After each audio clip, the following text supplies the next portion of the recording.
दोस्तों, मेरा नाम है कुमकुम बिनवाल। संबित पात्रा को बुरा लगा है, बुरा नहीं बहुत बुरा लगा है। इतना बुरा लगा है, इतना बुरा लगा है कि उन्होंने एक पूरी की पूरी प्रेस कॉन्फ्रेंस कर डाली राहुल गांधी पर। दोस्तों, संबित पात्रा जो आजकल टीवी में थोड़े कम दिखते हैं क्योंकि अब सांसद बन चुके हैं, कल अचानक प्रेस कॉन्फ्रेंस करने लगे और प्रेस कॉन्फ्रेंस में राहुल गांधी की 6 पॉकेट या ट्राउजर जो वो पहनते हैं और व्हाइट टी शर्ट जो पहनते हैं, जो उनकी काफ़ी पॉपुलर हुई भारत जोड़ो यात्रा के बाद, जिसके ज़रिए लोगों ने उनसे काफ़ी कनेक्ट किया। अब राहुल गांधी वैसे भी नॉन ऑफिशियली भी कहीं जाते हैं तो ग्रीन कलर की टी शर्ट पहन लेते हैं, ब्लू कलर की टी शर्ट पहन लेते हैं, लेकिन पहनते टी शर्ट ही है। उन पर फपती भी है और लोगों को उन पर पसंद भी आती है। ये एक अलग तरह के नेता के तौर पर उनको एक तरह से कनेक्ट करने में मदद करती है। अब संबित पात्रा को उस टी शर्ट से और 6 पॉकेट से या उस ट्राउजर से दिक्कत है। संबित पात्रा ये कह रहे हैं कि संसद में ऐसे कपड़े पहन के आते हैं, जेब में हाथ डालते हैं। बताइए। मुझे आश्चर्य होता है राहुल गांधी जी की सेंस ऑफ एंटाइटलमेंट पे। वो टी शर्ट और जीन्स पहन के आते हैं। मैं किसी कपड़े के ऊपर कमेंट नहीं कर रहा हूं। भद्रता, नम्रता, शीलता यह भी होती है। जेब के अंदर दोनों हाथ डाल के आते हैं। आप देखिएगा, आप ये वीडियो निकाल के देखिए कैसे आते हैं। जब सभापति महोदय स्पीकर बैठे हुए होते हैं, आसीन पे पीठासीन होते हैं, उस समय राहुल गांधी दोनों जेब में हाथ डालकर जिस प्रकार डोल करके जिस प्रकार से वो आते हैं, वो केवल और केवल अहंकार की चाल है। The body language of arrogance of Mr. Rahul Gandhi speaks more than the words of Mr. Rahul Gandhi. उनके बॉडी लैंग्वेज में ही एरोगेंस झलकता है। तो सवाल ये दोस्तों कि संबित पात्रा को अगर राहुल गांधी की ड्रेस से दिक्कत है या उनके अटायर से दिक्कत है, तो ये वो बता दें कि संसद में क्या कोई मैनुअल है कि आप ऐसे कपड़े पहन के आएंगे, ऐसे नहीं पहन के आएंगे, आप टी शर्ट पहन के नहीं आ सकते, आप 6 पॉकेट पहन के नहीं आ सकते। कहीं ऐसा तो नहीं कि संबित पात्रा को दिक्कत दूसरी है कि जो बाकी बड़े बड़े नेता हैं, एक दिन में 3-3 4-4 बार कपड़े बदलने वाले, कपड़ों पर अच्छा खासा ध्यान देने वाले, डिजाइनर कपड़े पहनने वाले, उनकी तरफ कोई देख नहीं रहा और एक व्हाइट टी शर्ट और 6 पॉकेट पहने नेता को हर कोई देख रहा है। कहीं दिक्कत ये तो नहीं है। इसके बाद तो संबित पात्रा ने हद कर दी दोस्तों, मम्मी मम्मी करने लगे। जी दोस्तों, संबित पात्रा बताने लगे कि संसद में राहुल गांधी किस तरह से लोकसभा अध्यक्ष का अपमान करते हैं, उनकी बात नहीं सुनते हैं, बार बार तस्वीर लेकर आ जाते हैं जबकि वो नियमों के खिलाफ है। इसके अलावा वो ऐसे करके बैठते हैं, ऐसे करके बैठते हैं जैसे उनके घर का सोफा है। राहुल बाबा, ये आपके घर का सोफा नहीं है, ये संसद है। बार बार कहने के बावजूद वो फोटो दिखाते हैं। बार बार कहने के बावजूद और समझाने के बावजूद कि ये कानून के खिलाफ है, राहुल गांधी अपने आप को रूल से ऊपर मानते हैं और स्पीकर महोदय का, पीठासीन स्पीकर महोदय का अपमान करते हैं। एक बार नहीं, हर बार अपमान करते हैं। अध्यक्ष महोदय सदन को चलाते हैं, अध्यक्ष के प्रति आदर होना चाहिए, मगर नहीं, राहुल गांधी जी का यह आदर मैंने कभी नहीं देखा है। और मैं बताता हूं अपने एक्सपीरियंस से, मैं देखता हूं राहुल गांधी जी की तरफ कैसे बैठते हैं। वो ऐसे बैठते हैं जैसे अपने घर के सोफा सेट पे बैठकर टीवी देख रहे, हाथ पसार करके, पैर उठा करके। अरे भैया, ये तुम्हारे परिवार का ड्राइंग रूम नहीं है। राहुल बाबा, ये तुम्हारे घर का ड्राइंग रूम नहीं है। This is the democratic countries parliament. This is the highest temple of democracy of India. ये भारतवर्ष के लोकतंत्र का मंदिर है। आपने कभी नरेंद्र मोदी जी को, जो देश के प्रधानमंत्री हैं, आपने कभी उनको इस प्रकार से बैठे हुए देखा है? और मैं तो कहता हूं, इससे पूर्व के प्रधानमंत्रियों को भी कभी आपने ऐसे बैठे हुए देखा है? सोचा भी नहीं जा सकता है। एक गरिमा होती है, गरिमामय तरीके से बैठते हैं ये लोग। मगर राहुल गांधी जी को देखिए, पैर उठा करके, हाथ पसार करके बैठे हुए हैं जैसे कि ये उनके घर का ड्राइंग रूम है। दोस्तों, संबित पात्रा को राहुल गांधी के बैठने के तरीके से दिक्कत हो सकती है, ठीक है। वैसे अगर लोकसभा अध्यक्ष का राहुल गांधी अपमान करते हैं तो लोकसभा अध्यक्ष ओम बिरला सक्षम है राहुल गांधी को इस पर डांटने के लिए और राहुल गांधी को बताने के लिए, और वो बताते भी रहते हैं। पता नहीं संबित पात्रा को इतनी दिक्कत क्यों हो रही है। लेकिन उससे आगे जाके अगर बॉडी लैंग्वेज की बात हो ही रही है दोस्तों, तो संबित पात्रा मोदी जी की इस बॉडी लैंग्वेज का भी जवाब देते हैं। मोदी जी के पिछले 10 सालों में जिस तरह से संसद के अंदर कमर में हाथ रख के मोदी जी भाषण देते रहे, क्या वो बॉडी लैंग्वेज ठीक थी? मोदी जी ने तो एक बार संसद में अध्यक्ष महोदय को संबोधित करने की जगह भाइयों और बहनों बोल दिया था, क्योंकि रैली करने का इतनी आदत हो गई थी।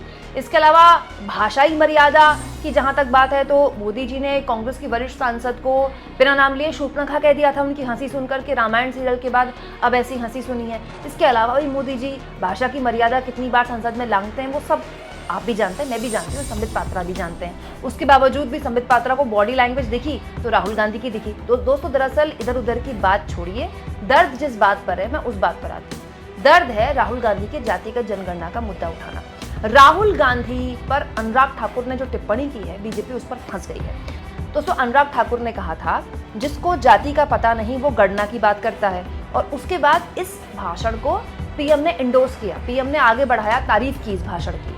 इस भाषण में राहुल गांधी, अखिलेश यादव और तमाम विपक्षी दलों को दिक्कत है कि आप जाति कैसे पूछ सकते हैं संसद में। दोस्तों हमारे देश में जाति पूछी जाती है, आप किस जात से हैं, मैं किस जात से हूँ, ये हमारे समाज का हिस्सा, हम पसंद करें ना करें, लेकिन ये सच्चाई है कि जाति है कि जाति नहीं हमारे समाज से।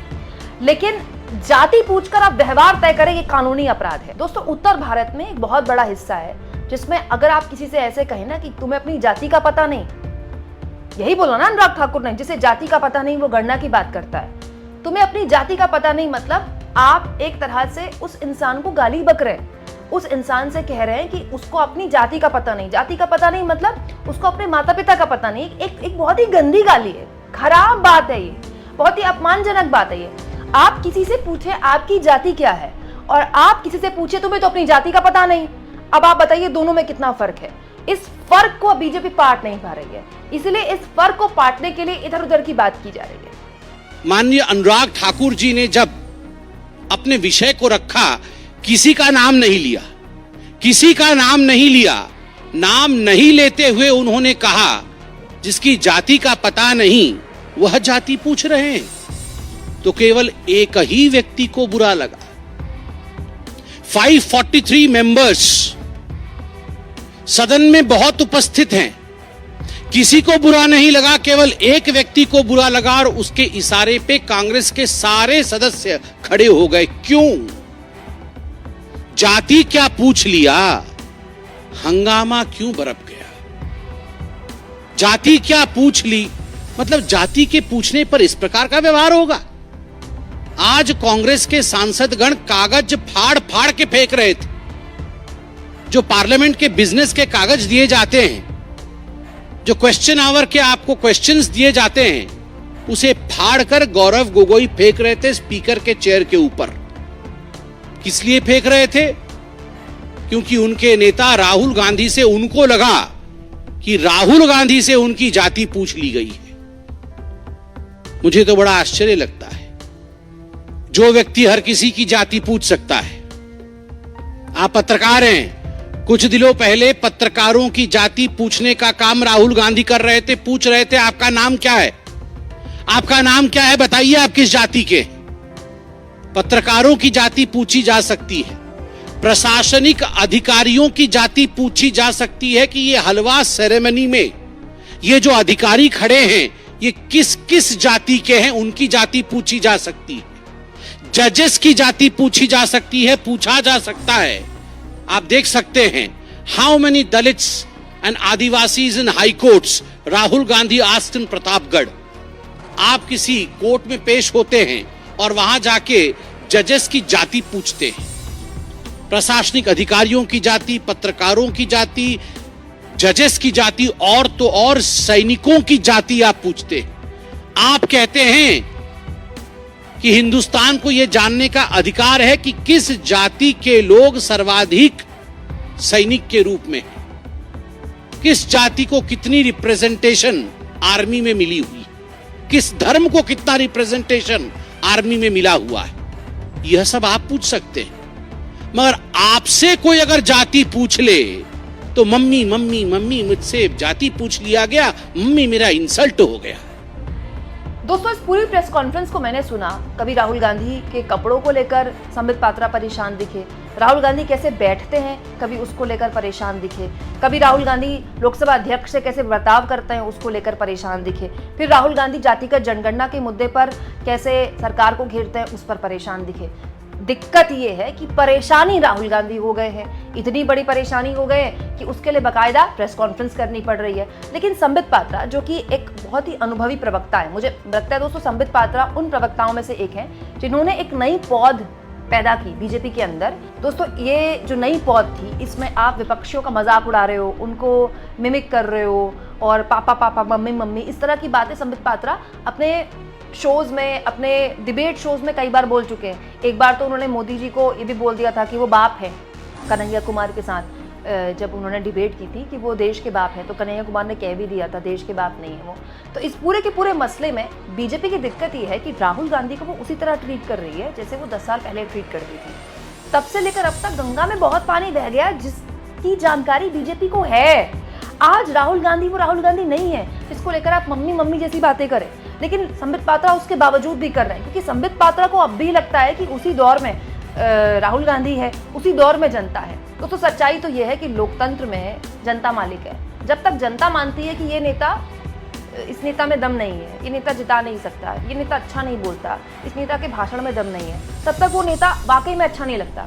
जिस दिन जनता उस नेता को नेता बना देती है, उस नेता को पसंद करने लगती है, अचानक से वो नेता अच्छा लगने लगता है, अचानक से उस नेता के भाषण में जोश दिखने लगता है। जिस तरह के राहुल गांधी के भाषणों का जिक्र होता है और जातिगत जनगणना का मुद्दा जिस तरह से राहुल गांधी प्रमुखता से उठा रहे हैं, अब बीजेपी के समझ नहीं आ रहा है कि उसकी काट कैसे ढूंढें। क्योंकि जब जाति पर बात आएगी ना, जो हिंदुत्व का पूरा मॉडल बीजेपी ने तैयार किया है वो भरभरा कर गिर जाएगा। लेकिन बड़ा सवाल ये है कि उसे पाटने के लिए, उसे ढकने के लिए जिस तरह की भाषा संबित पात्रा इस्तेमाल कर रहे हैं राहुल गांधी के लिए, वो उनको और नुकसान पहुंचाएगी, उनकी पार्टी को और नुकसान पहुंचाएगी। आप इस मुद्दे पर क्या सोचते हैं दोस्तों, कमेंट बॉक्स में जरूर लिखें और जितना हो सके चैनल को शेयर करें, सब्सक्राइब करें और थैंक्स और ज्वाइन, ये 2 ऑप्शन हैं जिसके जरिए आर्थिक तौर पर भी आप चैनल के हाथ मजबूत कर सकते हैं।